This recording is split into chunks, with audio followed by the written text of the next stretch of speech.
പ്രിയമുള്ള വിദ്യാർത്ഥികളെ, ഓണം പരീക്ഷയുമായി ബന്ധപ്പെട്ട് 3ാം ക്ലാസ്സിലെ മലയാളം ക്വസ്റ്റ്യൻ പേപ്പറും അതിൻ്റെ ആൻസേഴ്സുമാണ് നമ്മൾ ഡിസ്കസ് ചെയ്യുന്നത്. അപ്പോൾ നിങ്ങൾ ആദ്യമായാണ് ഈ ചാനൽ കാണുന്നതെങ്കിൽ ചാനലൊന്ന് സബ്സ്ക്രൈബ് ചെയ്യണേ. അപ്പോൾ നമുക്ക് ഓരോ പ്രവർത്തനങ്ങളായിട്ട് വായിക്കാം. നമുക്കറിയാം നിങ്ങളുടെ ആക്ടിവിറ്റി ബേസ്ഡ് ക്വസ്റ്റ്യൻസ് ആയിരുന്നു അല്ലേ. ആദ്യത്തെ ക്വസ്റ്റ്യൻ വായിക്കാം, എഴുതാം. തണുത്ത കാറ്റ് വന്ന് വിളിച്ചപ്പോഴാണ് ആനി ഉണർന്നത്. വണ്ടി വനത്തിനുള്ളിൽ കടന്നിരിക്കുന്നു. എവിടെ നോക്കിയാലും പച്ചപ്പ് തന്നെ. പച്ചപ്പിനിടയിൽ ആനക്കൂട്ടം പോലെ കറുത്ത തടിയൻ പാറകൾ. അങ്ങകലെ ആനക്കൊമ്പ് പോലെ വെളുത്തൊരു വെള്ളച്ചാട്ടം. കിളികളുടെ ശബ്ദവും വെള്ളച്ചാട്ടത്തിന്റെ ഇരമ്പലും കൂടിയായപ്പോൾ വനത്തിൽ പാട്ടുകച്ചേരി തന്നെ. കാറ്റിനൊപ്പം നൃത്തം ചെയ്യുന്ന മരങ്ങൾക്കിടയിലൂടെ ഓടിക്കളിക്കുന്ന സൂര്യരശ്മികൾ. സൂര്യന് മുഖം നോക്കാൻ വേണ്ടിയാവാം കണ്ണാടി പോലെ കാട്ടരുവി പതിയെ പതിയെ ഒഴുകുന്നു. അതിൽ മിഠായികൾ കൊണ്ട് പാത വിരിച്ചതുപോലെ വെള്ളാരം കല്ലുകളും. പുൽച്ചെടി മുതൽ മാനം മുട്ടയുള്ള വൻമരങ്ങൾ വരെ പരസ്പരം കൈകോർത്ത് താങ്ങും തണലുമായി നിൽക്കുന്നത് കണ്ടിട്ടും മതിയാകുന്നില്ല. കാട് എത്ര സുന്ദരമാണ്. ഈ യാത്ര അവസാനിക്കാതിരുന്നെങ്കിൽ. എന്താണ് ഈ പാരഗ്രാഫിൽ പറഞ്ഞിരിക്കുന്നത്? ഒരു യാത്രയെ കുറിച്ചാണ് അല്ലേ. കാടിന്റെ ഭംഗിയൊക്കെ ആസ്വദിച്ചുള്ള ഒരു യാത്രയെ കുറിച്ചാണ്. ആരാണ് ഇതിലെ കഥാപാത്രം? ആനിയാണ് അല്ലേ. ആനിയാണ് യാത്ര പുറപ്പെട്ടത്. അപ്പൊ ആനി കണ്ട കാഴ്ചകളൊക്കെയാണ് ഇതിൽ തന്നിട്ടുള്ളത്. ഇനി നമുക്ക് ക്വസ്റ്റ്യൻസ് നോക്കിയാലോ.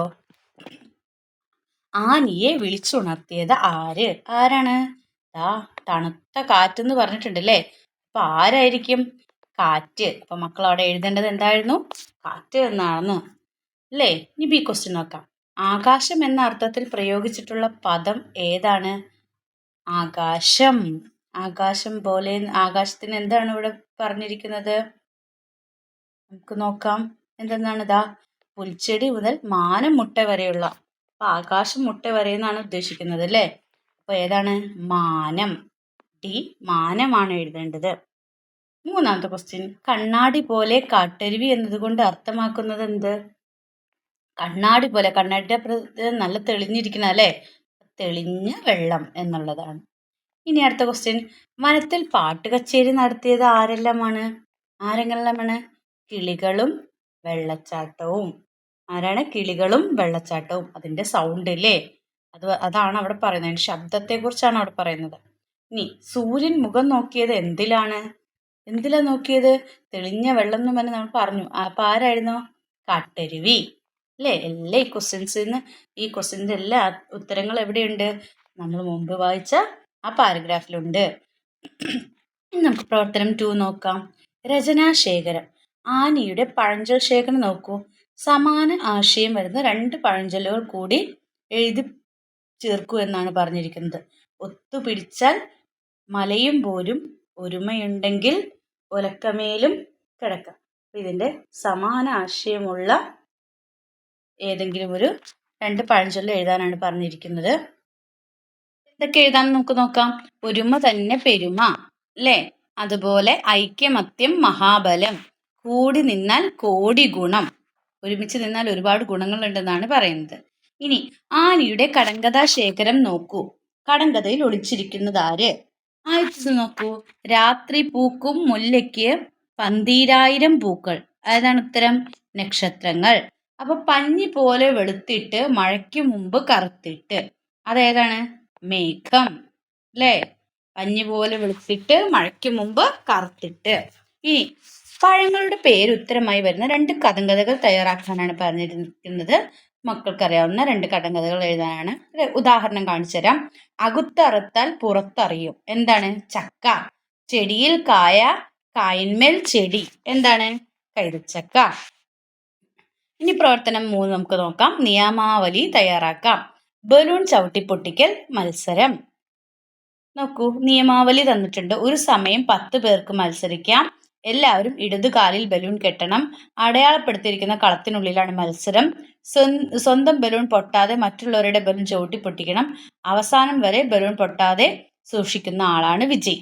ഇനി ആനിയുടെ സ്കൂളിൽ നടന്ന ബലൂൺ ചവിട്ടിപ്പൊട്ടിക്കൽ മത്സരത്തിന്റെ നിയമാവലി വായിച്ചല്ലോ. ഇതുപോലെ നിങ്ങൾക്ക് ഇഷ്ടപ്പെട്ട ഒരു കളിയുടെ നിയമാവലി തയ്യാറാക്കാനാണ്. അപ്പൊ നിങ്ങൾക്ക് ഇഷ്ടമുള്ള കളി ഏത്? ഇപ്പൊ കസേര കളി എന്ന് എഴുതി കഴിഞ്ഞ് കഴിഞ്ഞാൽ നിങ്ങൾ കസേര കളി കളിക്കണമെങ്കിൽ എന്താണ്? ഒരേ സമയം എത്ര പേർക്ക് മത്സരിക്കാം എന്ന് പറയണം? 10 പേർക്ക് അല്ലെങ്കിൽ 15 പേർക്ക് മത്സരിക്കാം. പിന്നെ എല്ലാവരും രണ്ടാമത്തെ എന്തായിരിക്കും, എല്ലാവരും ഒരേ ദിശയിലേക്ക് ഓടണം. പിന്നെ എന്താണ്, ഓടിപ്പോയ ആൾ തിരിച്ച് ചെരിഞ്ഞ് വന്ന് ഇരിക്കരുത്. അങ്ങനെ ഒക്കെ നിങ്ങൾക്ക് ഇതുപോലെ നിങ്ങൾക്ക് ഇഷ്ടമുള്ള ഒരു കളിയെക്കുറിച്ച് അതിൻ്റെ നിയമാവലി ഇതുപോലെ തയ്യാറാക്കാം. ഇനി പ്രവർത്തനം നോക്കാം. അടുത്ത 4 ഡയറി കുറിപ്പ് അല്ലെങ്കിൽ വിവരണമാണ് തന്നിരിക്കുന്നത്. ആനിയുടെ സ്കൂളിലെ സ്വാതന്ത്ര്യ ദിനാഘോഷത്തിന്റെ ചിത്രമാണ്. ആഘോഷ പരിപാടികളിൽ അവളും പങ്കെടുത്തു. അവൾക്ക് വളരെ സന്തോഷമായി. പതിവ് പോലെ അന്നും അവൾ ഡയറി എഴുതാനിരുന്നു. സ്വാതന്ത്ര്യ ദിനാഘോഷ പരിപാടികൾ അവളുടെ മനസ്സിലേക്ക് ഓടി വന്നു. എന്തൊക്കെയായിരിക്കും ആനി ഡയറിയിൽ എഴുതിയിട്ടുണ്ടാവുക? അപ്പോൾ ഒരു കോളം വരയ്ക്കുക. എൻ്റെ ഡയറിയിൽ എന്തൊക്കെയായിരിക്കും അവൾ എഴുതുന്നത്? അപ്പോൾ നമുക്ക് ഇതിനകത്തൊന്നും എഴുതാം അല്ലേ. എൻ്റെ സ്കൂളിലെ സ്വാതന്ത്ര്യ ദിനാഘോഷം നല്ല പരിപാടിയായിരുന്നു. ആഘോഷ പരിപാടികളിലൊക്കെ ഞാനും പങ്കെടുത്തു. എനിക്ക് വളരെ സന്തോഷമായി. അതുപോലെ ഇന്ന് 10 മണിക്ക് പതാക ഉയർത്തി. ആരാ പതാക ഉയർത്തിയത്? പിന്നെ ഞങ്ങൾ എന്താണ് കുറേ പ്രോഗ്രാമുകൾ അവതരിപ്പിച്ചു എന്നൊക്കെ പറഞ്ഞ് നിങ്ങൾക്ക് എഴുതാം.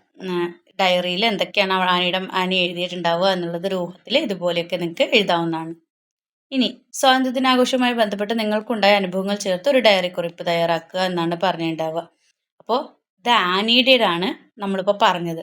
പക്ഷെ നിങ്ങൾ എഴുതേണ്ടത് നിങ്ങൾക്കുണ്ടായ അനുഭവങ്ങൾ ചേർത്തൊരു ഡയറി കുറിപ്പാണ്. അപ്പോൾ എൻ്റെ സ്കൂളിൽ നിന്ന് സ്വാതന്ത്ര്യദിനാഘോഷം നടന്നു, അതിൽ ഞാനും പങ്കെടുത്തു, ഞാൻ ഇന്ന പ്രോഗ്രാമിലൊക്കെ പങ്കെടുത്തു, പതാക ഉയർത്തി, പിന്നെ ഡാൻസ് ഉണ്ടായിരുന്നു, പാട്ടുണ്ടായിരുന്നു, എല്ലാവർക്കും മിഠായി വിതരണം ചെയ്തു, കുട്ടികളെല്ലാവരും നല്ല കളർ ഡ്രസ്സിലൊക്കെയാണ് വന്നത് എന്നൊക്കെ പറഞ്ഞ് എനിക്ക് ഈ പരിപാടികളൊക്കെ വളരെ ഇഷ്ടമായി, സന്തോഷമായി എന്നൊക്കെ പറഞ്ഞ് ഒരു ഡയറി നിങ്ങളുടേതായ രീതിയിൽ എഴുതാനാണ് പറഞ്ഞിരിക്കുന്നത്. അല്ലെങ്കിൽ ആനിയുടെ സ്കൂളിൽ സ്വാതന്ത്ര്യ ദിനാഘോഷത്തിൻ്റെ ചിത്രം കണ്ടില്ലേ, നിങ്ങൾ സ്കൂളിൽ നിന്നുള്ള സ്വാതന്ത്ര്യ ദിനാഘോഷത്തിൻ്റെ വിവരണം തയ്യാറാക്കും.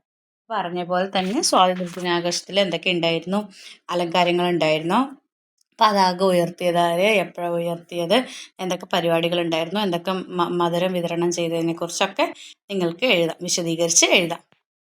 അടുത്ത് നോക്കൂ, ഒരു പോസ്റ്റർ ആശയപടം എന്നാണ് പറഞ്ഞിരിക്കുന്നത്. ക്ലാസ്സിലെ പതിവ് പത്രവായനയ്ക്കിടയിൽ ആനി കണ്ട ചിത്രമാണിത്.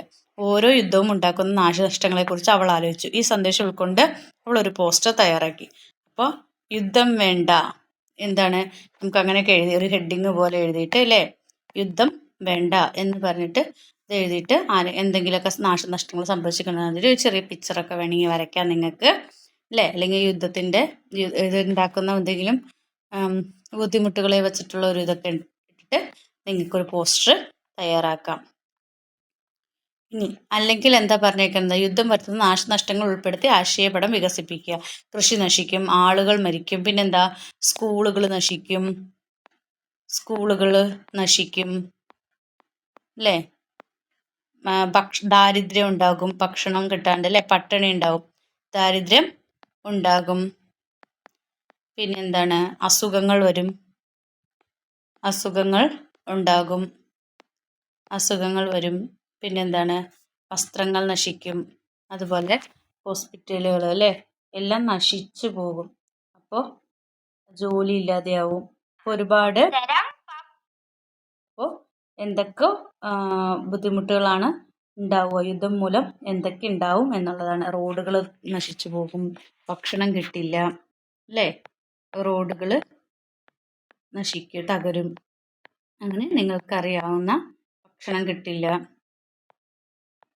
മരുന്ന് കിട്ടില്ല. അപ്പോൾ യുദ്ധം മൂലം ഉണ്ടാകുന്ന പ്രശ്നങ്ങൾ എന്തൊക്കെയാണെന്ന് നിങ്ങളോട് എഴുതാനാണ് പറഞ്ഞിരിക്കുന്നത്.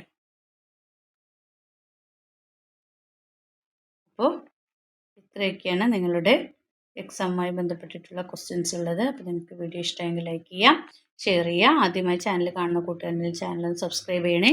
Then see you again. Thank you.